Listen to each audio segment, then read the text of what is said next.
In risky business, the Porsche 928 wasn't a sports car.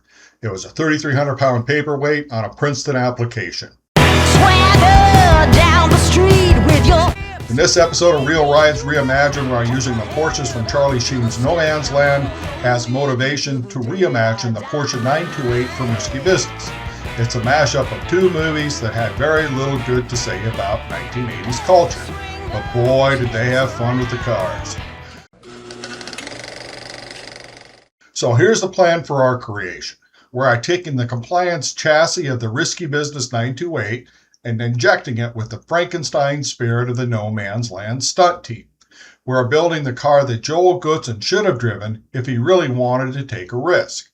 This car starts with a simple idea.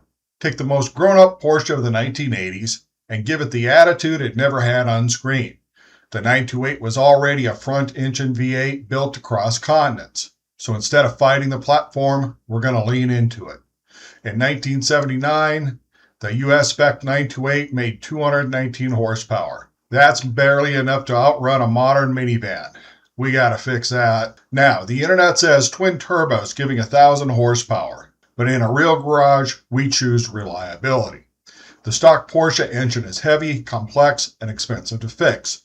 By swapping in a standard LS3, we double the horsepower to 430, and we actually save weight because we lose the overhead cams. And crucially, we can still close the hood. This is a car built to be driven, not parked. The drivetrain is where the 928 gets tricky. The transmission is in the back, connected to the engine by a rigid torque tube. If we try to swap the transmission, this becomes a 2-year project on its own. So we use a Renegade Hybrids adapter plate to bolt the Chevy engine directly to the Porsche torque tube.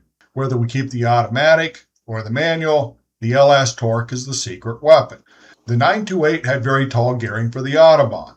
The stock engine struggled to turn it, but the LS wakes everything up. Suddenly, first and second gear pull like a freight train. For the body, we're going for Outlaw, not cartoon. To get the No Man's Land look, we need wit. But here's the hard truth for the home mechanic. No matter which body kit you buy, you have to cut the metal. Once the saw touches the fender, there's no going back.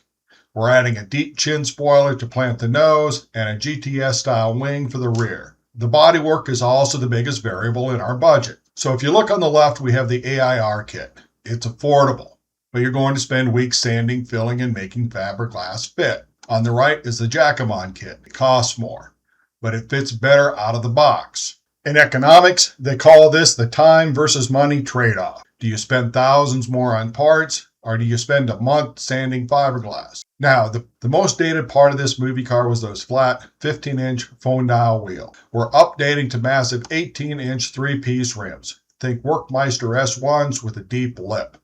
To get them to fit, we need adjustable coilovers with adjustable control arms.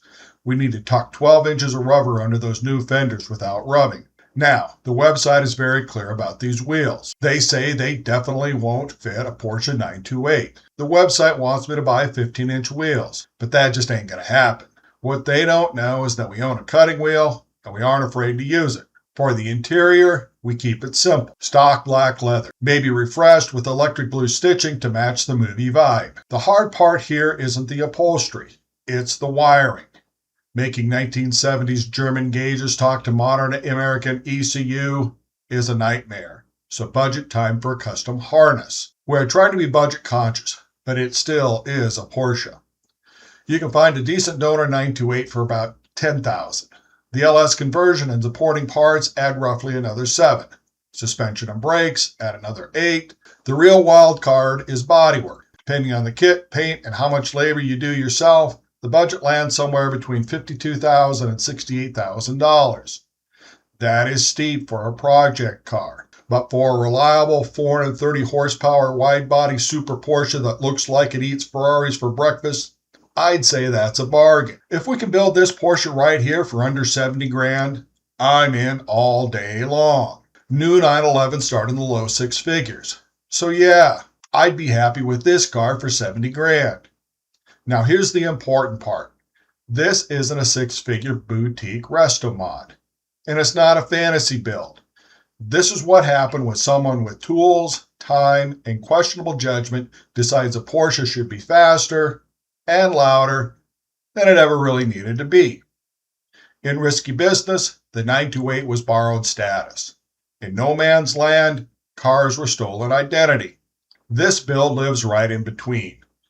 I think Ted Varick from No Man's Land would eat his heart out. Well, that's it for this episode, folks. Seriously, guys, hit that subscribe button. Hit that like button. Tell me what I did wrong in the comments. See any mistakes in the AI cars? Let me hear about it. My wife won't let me build Jack until this channel starts making some dough. So we got to get those numbers up. Anyway, thanks for watching. I really enjoy putting these together. If you can't build, at least you can create. Until next time, this is Viva, signing off.